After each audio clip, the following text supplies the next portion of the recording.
बिल्कुल सही बात बोला आपने विकल्प।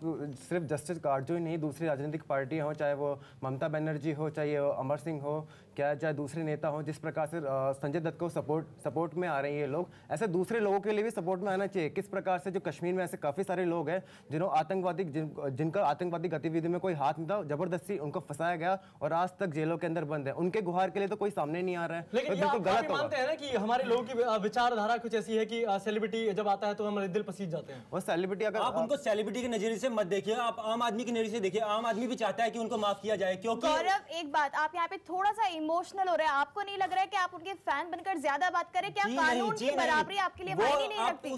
उस इंसान के बारे में सोचिए जो 20 साल में बदल चुका है, जिसने 20 साल से कोई जुर्म नहीं किया, उसके ऊपर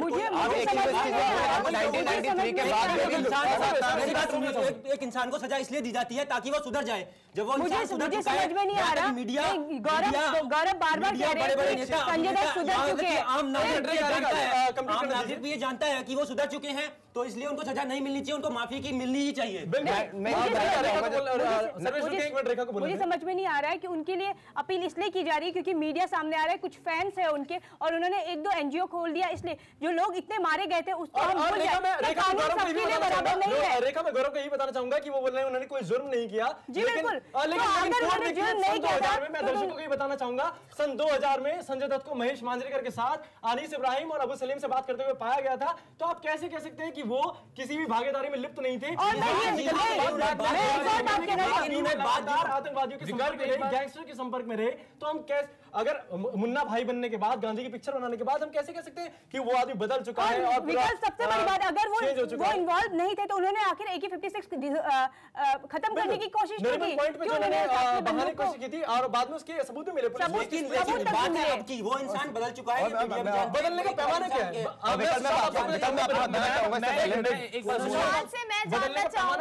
सुशांत से मेरा अगला सवाल है, जैसा कि आपने मेंशन किया कि सेल्फ डिफेंस के लिए उन्होंने वो हथियार रखा था, तो क्या भारत में हर एक नागरिक को सेल्फ डिफेंस के लिए एक हथियार रख लेना चाहिए, जबकि उनके पास पहले से हथियार मौजूद थे? देखिए, इसमें मेरा मानना ये है कि अगर आपके परिवार को धमकियां मिल रही हैं अलग अलग गुटों की तरफ से कि हाँ आपको मार दिया जाएगा, आपके परिवार को मार दिया जाएगा, तो क्या आपका प्रशासन पे कोई भरोसा नहीं है? उसने सरकार से मदद मांगी थी, उसको नहीं मिली थी। नहीं, मैं आपको बताना चाहूंगा, ये रिकॉर्ड्स है कि जब सुनील दत्त ने प्रशासन से मांगी थी, सुरक्षा मुहैया कराने की मांग की थी, उनको सुरक्षा मिली थी, हालांकि वो पर्याप्त नहीं थी, सुरक्षा मिली थी। इसके अलावा लाइसेंसी उनके पास हथियार भी थे, लेकिन सवाल ये है, अगर सरकार आपकी सुरक्षा नहीं करती है तो क्या आप सेल्फ डिफेंस के लिए AK-56 लेके आएंगे? क्या आपके घर में 10 ग्रेनेड रहेंगे? क्या आपके पास 250 लोडेड पिस्टल्स रहेंगी? मैं जवाब जानना चाहता हूं। मैं पहले जवाब मांगना चाहूंगा। एक मिनट मैं सुशांत से जवाब मांगना चाहूंगा। देखिए, मैं कहना चाहूंगा कि जब उन्होंने उनके घर में ये सब रखे गए, तो जो संजय दत्त ने जब उनको धमकियां मिल रही थी, तो उसने संजय दत्त ने अपने 2 दोस्तों के साथ ये बात बांटी थी, एक हासिफ और समीर से बांटी थी। तो हासिफ और समीर के जो कनेक्शंस है वो थे दाऊद से, तो उनके थ्रू आया।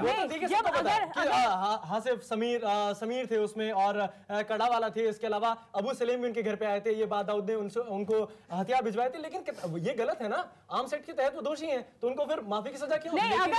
माफी क्यों? मैं एक और बात बोलना चाहूंगी,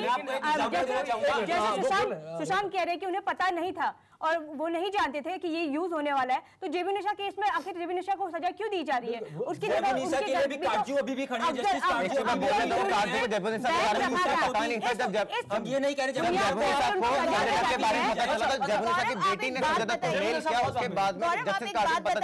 आप जिस तरह से डिफेंड कर रहे हैं, जिस तरह के समर्थन दे रहे हैं संजय दत्त को, तो क्या अगर सेम अपराध किसी और आम आदमी ने किया होता तो आपका यही रवैया रहता? आप एक संजय दत्त को एक आम आदमी की नजर से देखिए ना, अगर एक आम आदमी 14 साल 20 साल के अंदर बदल चुका है, तो आपको उसको किस बात की सजा देना चाहते हैं? लेकिन मैं 14 साल की सजा होती है, कम से कम। एक मिनट सर्वेश, एक बात मैं कहना चाहूंगा, जो बहुत सारे लोग ये मुद्दा उठाते हैं, गौरव ने भी मुद्दा उठाया कि उनको एक सेलिब्रिटी के नजरिए से ना देखा जाए। अगर सेलिब्रिटी के नजरिए से उन्हें ना देखा जाता तो पहले ही 6 साल की इसमें मिनिमम सजा थी, 5 साल कर दी गई, 1 साल की रियायत दी गई। इसके अलावा टाटा से इनको हटा दिया गया, इनको सिर्फ आर्म्स एक्ट में रखा गया, जबकि ऐसी कोई दलील इनके पास नहीं थी। उसके बाद लगातार ये गैंगस्टर के संपर्क में रहे। एक मिनट, तो मेरा सवाल अपने दर्शकों से भी है, आप लोगों से भी है कि किस बिना पे और किस बिना पे मार्कंडेय काटजू ने जब पत्र लिखा उसमें भी, हाँ मैं आप ही से पूछ रहा हूँ एग्जांपल बाद में, आप मुझे ये बताइए कि मार्कंडेय काटजू ने जितनी भी चीजें रखी उनमें से आप क्या समझते हैं? नानावटी केस आपने देखा होगा, नानावटी 1980 का 1961 का केस नानावटी वाला केस आपने देखा होगा। उसने भी एक पर्सन की, एक आदमी की हत्या कर दी थी, उदयपोती की हत्या कर दी थी। उसके बाद उन्होंने अपना सरेंडर कर दिया था और उनके बाद उनको सिर्फ 3 साल की सजा हुई थी। उनके बाद उनको नानावटी के केस में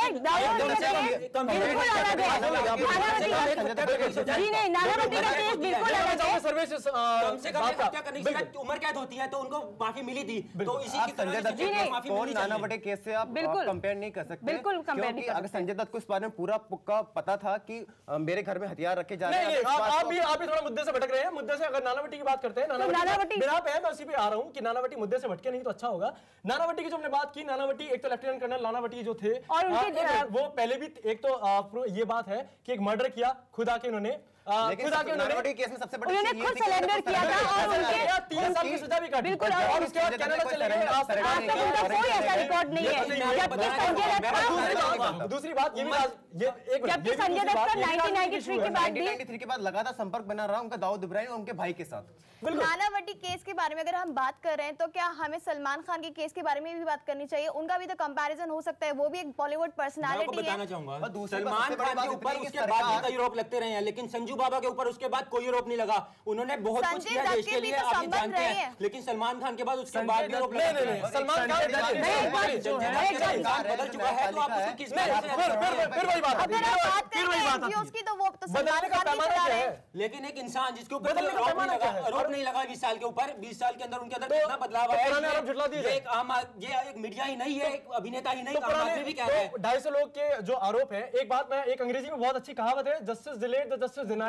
इसका पहले से ही उसका पहले से ही लोगों को अभी तक इंसाफ नहीं मिल पाया है, ठीक है। और इंसाफ और इतना लेट हो रहा है, उसमें भी हमारे पास दाऊद इब्राहिम नहीं है, हमारे पास टाइगर मेमन नहीं है। अगर हमारे पास संजय दत्त है तो वो बदल चुके हैं, उनको भी छोड़ दिया जाए, कोई इंसाफ मिलेगा ही नहीं, क्योंकि उन्होंने 20 एनजीओ खोल दिए, क्योंकि उन्होंने बहुत सारे अच्छे काम कर दिए। तो उन्होंने जो अपने असले रखे उनको छोड़ देना चाहिए। खैर समय की बहुत कमी है और बात करने को बहुत है। खैर मुद्दा अंतहीन है और लोकतंत्र का सबसे बड़ा नमूना हमें स्टूडियो में ही देखने को मिला, जहां कानून की नजरों में हर कोई बराबर होता है। लेकिन एक बड़ा तबका ऐसा भी है जो संजय दत्त को सेलिब्रिटी स्टेटस के उसमें या फिर माफी के काबिल समझता है।